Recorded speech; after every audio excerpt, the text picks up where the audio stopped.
How's it going, everybody? Welcome back to Elvis Junction Reviews. Today we're looking at another product from ScaleTrains. We're looking at a ScaleTrains rivet counter EMD SD45 phase LB1, and this is Santa Fe 1869 in the pinstripe scheme, and it's as built. And this locomotive has Loc sound, so there will be a sound review at the end of this video. Here it is, and it's a lovely ScaleTrains box, and you can see it says EMD SD45 here. Let's not waste any time and get into it. I think out of all of the boxes that I've unboxed on this channel, the ScaleTrains is my favorite because I love all these little diagrams that they show like on the top of the box. Now, if you get the heritage units of the CSX, or if you get the CPKC units that just recently came out, they have custom boxes, so those are definitely really interesting indeed. We have our owner's manual. You see SD45 product manual. This will basically tell us how to lubricate the locomotive. It also gives us some information about the prototype. And if I flip to the right page, it has our function board, so we will be using that during our sound demo. But we don't need that right now because we have a locomotive to review. There it is, and it's lovely, lovely, lovely plastic protecting. So let's go ahead and get this out of the way. Now, this locomotive, it does not have rolling end cap bearings, which is all right, because that's not how the locomotive was designed back in the early 1960s. The trucks did not have rolling end caps, which is okay, though. Let's get this clamshell open. It squeaked at me. And there it is. And it's a lovely box. Now, I've already taken this out just to make sure that nothing was broken. And I am happy to say that nothing was damaged during shipping from across the sea and then from where I purchased it to my home. Let's go ahead and get these pieces of foam out of here. These protect the handrails from bending in horrible ways. Alrighty, now we got the locomotive out of the box. Let's get into some history. And now onto some history. Entering production in 1966, EMD's SD45 was the big block Chevy of the 1966 line of locomotives. In the early 1960s, railroads were demanding more and more horsepower from locomotives.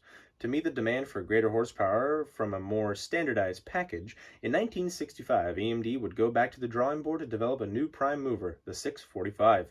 To answer the call for even more horsepower, a 20-cylinder, 3,600 horsepower turbocharged variant of the 645 was developed.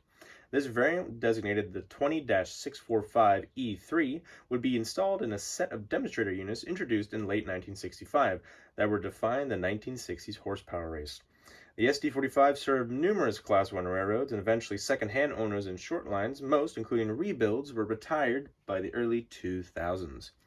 Now, our locomotive here, Atchison, Topeka, and Santa Fe 1869, was built in December of 1966. In the mid-1970s, it was renumbered to 5569, and in March of 1980, it was rebuilt into an SD45U and was repainted into the classic blue bonnet scheme that we all know and love of the Santa Fe. 4 months later, however, she was renumbered to 5301, and in the 1990s, she was sold to the Wisconsin Central and renumbered to Wisconsin Central 6579. As of 2008, she has been presumably scrapped, which is a bit of an unfortunate ending to a very nice-looking locomotive and a workhorse for over 50 years. All right, so let's get into some details, starting with the front. Alrighty, so we're looking at the front of the locomotive, and we're going to start at the top and work our way down to the bottom, as we always do. Starting at the very top of the locomotive, you can see our Leslie RS3L horn right here, just above the headlight, which does operate when the locomotive is in a forward motion. We have our number boards, 1869, on either side of the headlight, and they do light up as well when there's power applied to the track. If we focus just behind there, you can see the windshields, as well as the windshield wipers that are all separately applied to each windshield. You can see the door that leads into the cab from the front. If we focus on the nose, you can see the sand filler hatch right here, a lovely Santa Fe plaque right here on the nose. Now, during the rebuilds of the 80s, the Santa Fe would relocate the headlight to from the forehead to the nose, because the crews were saying that at night the headlight would glare on the windshield and reduce visibility. Right next to the plaque on either side, we have class lights that do operate. They are yellow, green, and red. We will see that when we do our function demo at the end of the video. We have 2 grab irons, one right here as well as one right here. Working our way down here, you can see the walkway light, and here is the walkway. We have a safety chain that prevents the handrail, if you falling from between the handrails. We have an MU socket right here. Here's a thing that's really a thing of the past, really. It says keep off right here and right here. And not a lot of locomotives have that anymore. They might have it in smaller like fonts and sizes, but not in big lettering like this. We have a large widthwise grab iron that's painted yellow right here, and it seems, oh, look at that. This can move slightly. I can unfortunately not push it all the way up, which is a bit of a shame. We have our coupler cut bar right here. And then here's our knuckle as well. We can actually focus on it right there. We have our we have 4 MU hoses here and here. Here is the air brake hose, and here are some steps. You will notice this does not have a plow, which is very interesting indeed. All right, so let's look at some rear detail. Looking at the rear of the locomotive, if we focus here, you can see at the top we have 2 lift rings, one right here and one right here. We have our rear sand filler hatch right here. Some grab irons that lead it from the top of the locomotive down to the walkway here. Here is our rear headlight, which operates when the locomotive is in a reversing motion. Our number board's 1869 here, and they do activate when the locomotive has power. Our rear class lights, which do the same thing as they do in the front, yellow, green, or red, your choice.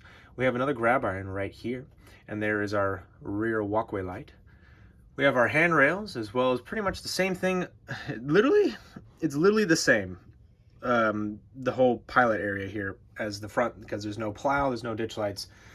So we have our widthwise yellow grab iron right here, our knuckle coupler, our grab iron, our coupler cut bar, 4 MU hoses here and here, our air brake hose, and some steps for you to traverse the locomotive. All right, so now let's look at some side detail. Looking at the conductor side, starting at the front here, we have our steps that lead up to the front walkway. We have a large little blue F here to indicate that this is the front of the locomotive. Here's our number, 1869, and you can see the windows do like to move, which I wish that manufacturers would not do this, because they can move out of shape and then you can't reach them because they've slid behind here, and then it's impossible to pull them out. You can see a grab iron right here on the top of the nose. Unfortunately, I was not able to point that out because of the angle that I had on the nose. You can see a jack pad right here, and there is the EMD builder's plate right here. We have some really great truck detail on this locomotive. You can see there's no rotating end caps on this locomotive because these are pretty early in the development of the diesel truck for their traction motors and all that. You can see a speedometer recorder right here. So this is a slightly accurate more way of indicating what your speed is, as opposed to just using other instruments. We have the springs right here, which you can just see. There is the bell. As we move the locomotive forward, you can see the blower, as well as some more vents and grates. We have the lovely Santa Fe along the side of the locomotive in that beautiful yellow. Here's our massive fuel tank and one of the air tank reservoirs for the air brakes. You can see the you can see the dynamic brake fan array here. As we move the locomotive along, you can see the rear of the locomotive here, and there's that rear truck. There is the rear jack pad. You can see there's a couple more lift rings right here as well, and right there, here and there, which is very nice indeed. And you can see the radiator fans here along the side.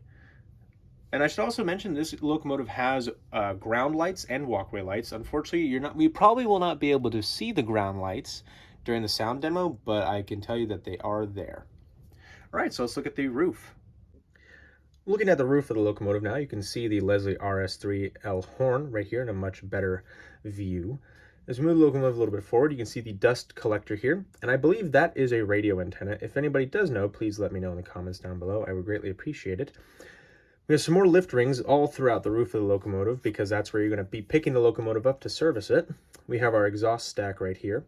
As we move the locomotive forward, you can see the dynamic brake fans. Now underneath this section of the locomotive is where the decoder is. So if this was a DCC ready locomotive, you would pull off this bit right here. It does come off here and right here.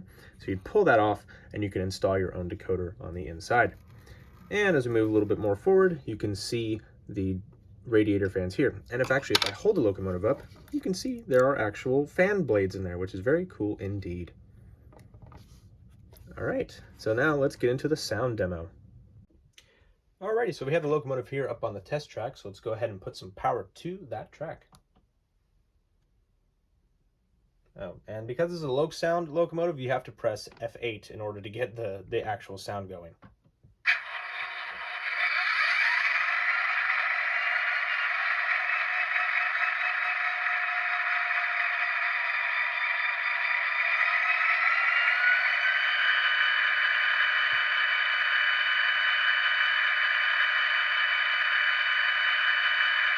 Now, as soon as you hit the startup button, the number boards, the walkway, and the ground lights will come on. So you can see that the number boards are on, just barely, you can see that. So F0 is the main headlight, and I'm going to throw it into forward here. There you are. F1 is the bell.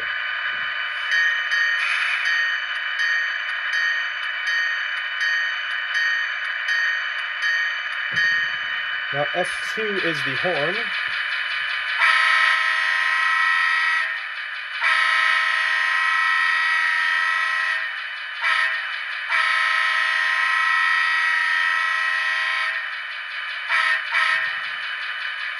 F3 is the handbrake, and you will actually hear the rattling.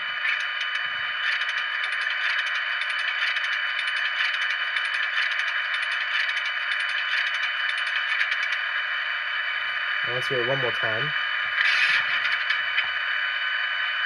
Alright, now F4 is the dynamic brakes. Now unfortunately we will not be able to hear that because the locomotive cannot move more than 2 inches on this track here. Now F5 is the class lights, and we will go through them in a sequence here. Here we have them as yellow or just white.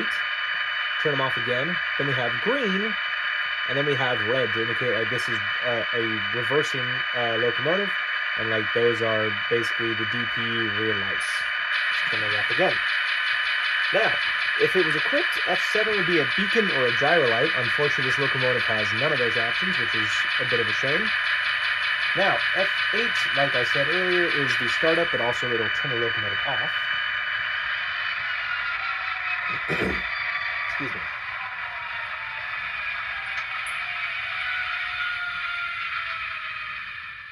So as you can see, it went off, but I think... But now you can hear the horn in a much better thing. But now we're going to turn it back on because now we get onto F9, which is something called drive hold. Now, I've explained this in my ET44 and ES44 videos that I've done recently. Drive hold is something that I personally am a big fan of. So let's say you are doing, let's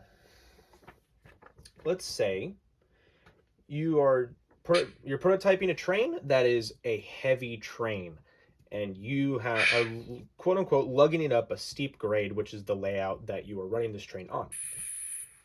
If you're running a train on a heavy train on a grade, you're going to be running in notch 8 because you're going to be trying to get that train up there at a reasonable speed. So F9 basically helps with that. It allows more practicality for your train. So what's going to happen is that I'm going to keep this thing not moving. I'm going to hit F9, and it's going to be in notch 8. So let's say I had this at notch 1 and it was slowly moving. If I hit F9, that'll hold the speed that I'm going at, but then I can freely move the throttle up to notch 8. So let's go ahead and hit F9, make sure it's actually on. It is on, and now I'm going to throw it into full notch 8.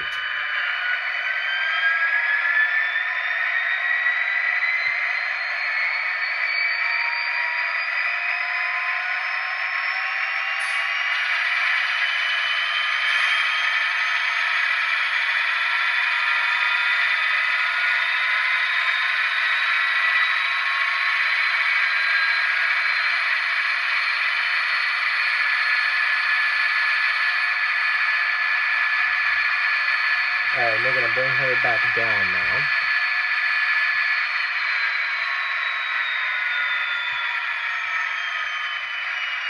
So now you can simulate hauling heavy loaded trains up Cone Pass, through the Tehachapi Loop, and over the Raton Pass in HO scale, which is very cool indeed. Alright, so let's turn the locomotive off here. We'll hear that lovely sequence one more time.